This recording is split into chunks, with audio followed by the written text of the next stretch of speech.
Olá, pessoal. Dando continuidade às nossas aulas de História, hoje iremos trabalhar o capítulo 7, a Era Vargas, de 1930 a 1945, primeira parte. E aqui mostro para vocês a figura de Getúlio Dornelles Vargas, que governou o Brasil, primeiramente, na primeira parte de seu governo, de 1930 a 1945. E aqui um esquema para facilitar a nossa compreensão: o período republicano, que tem início em 1889 e que se estabelece até hoje. Já vimos em outros momentos a República Velha, também conhecida como República do Café com Leite, que teve fim ou foi encerrada em 1930, quando Getúlio Vargas, que fazia parte, que também era um grande fazendeiro da região de São Borja, do Rio Grande do Sul, digamos assim, quebrou aquela velha estrutura de alternância do poder entre os paulistas e os mineiros, que ficou conhecido como República do Café com Leite. A Era Vargas, de 30 a 1945, representou o segundo momento da história republicana brasileira, pois o primeiro momento foi o que a gente já se referiu, chamado de República Velha. Bom, a forma como os fazendeiros, grandes latifundiários, conduziam o país de forma bastante excludente, uma vez que excluía parte significativa da população brasileira, ela causou desencantamentos de parte de setores populares e oficialatos brasileiros, a ponto de haver um movimento chamado Movimento dos Tenentes, por volta do início da década de 20, e esse movimento tenentista recebeu apoio de Getúlio Vargas, e com isso gerou pressão sobre o último presidente da República do Café com Leite, chamado Washington Luiz, que fez com que esse renunciasse ao poder e assumisse o poder no Brasil, a figura de Getúlio Vargas. Então, essa retirada ou essa deposição de Washington Luiz, por setores também do Exército, setores populares e classe média, levou à ascensão de Getúlio Vargas no poder, e essa transformação ficou conhecida como a Revolução de 1930. E aqui nós temos também, algumas figuras, a fotografia de Washington Luiz, que foi o último presidente da República Velha.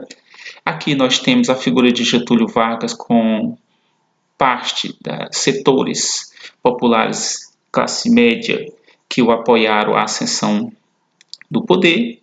E aqui nós temos, por exemplo, a figura de Getúlio Vargas empurrando Júlio Prestes da cadeira de presidente. Então, aqui funcionava mais ou menos assim.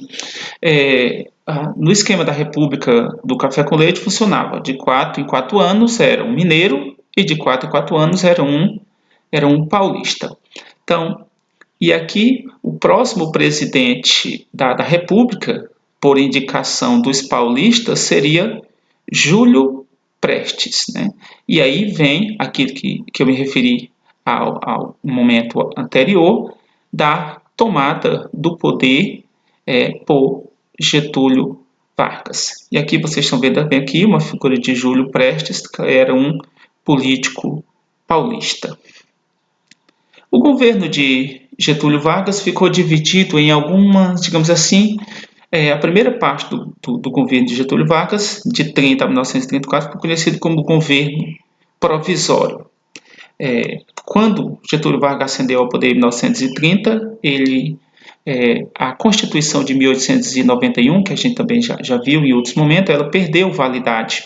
Então, Getúlio Vargas estava governando o país sem uma Constituição, e aí governava por decretos-leis, que eram leis criadas por Vargas, que concentravam os poderes executivo e legislativo em suas mãos. Nesse momento que Vargas governava sem uma Constituição, durante esse período aqui do chamado governo provisório, houve algumas disputas políticas em função da crise econômica em que se assolava no mundo inteiro e também no Brasil, como reflexo da crise gerada nos Estados Unidos, da chamada crise da quebra da Bolsa de Valores, que afetou também a exportação do café do Brasil. O Brasil tinha o café como principal produto de exportação, inclusive os Estados Unidos era um grande comprador de café, e em função dessa crise o Brasil entrou em crise também porque deixou de vender o café e o café se acumulou-se e gerou uma série de problemas econômicos e sociais no país. E em função disso surgiu dois grupos políticos que entraram, por exemplo, a Ação Integralista Brasileira, que defendia que no Brasil fosse implantado um regime autoritário, tal qual havia sido implantado na Itália de Mussolini e na Alemanha de Hitler. E a Aliança Nacional Libertadora era um outro grupo político que defendia a implantação de um modelo político mais parecido com o modelo implantado na União Soviética, que era o comunismo. E aqui nós temos, de 1934 a 1937, o governo constitucional. Então, nós saímos do governo provisório, que durou de 30 a 34, e inicia em 34 a 37 o governo constitucional, pois foi quando os paulistas começaram a Revolução Constitucionalista de 1932, e uma das reivindicações do início dessa revolução lá em São Paulo era que o governo estabelecesse uma Constituição, e essa Constituição foi votada entre 33 e 34, e aqui nós temos algumas medidas que foram criadas a partir dessa Constituição brasileira, como eu estou mostrando para vocês aqui, uma capa da Revolução da Constituição Federal de 1934. Então, as elites paulistas que iniciaram a Revolução Constitucionalista saíram derrotadas militarmente, porém conseguiram fazer com que o governo criasse ou votasse a Constituição. As elites tiveram algumas de suas reivindicações atendidas, como a Constituição de 34, que foi votada. As mulheres ganharam o direito de votar a partir da Constituição de 1934.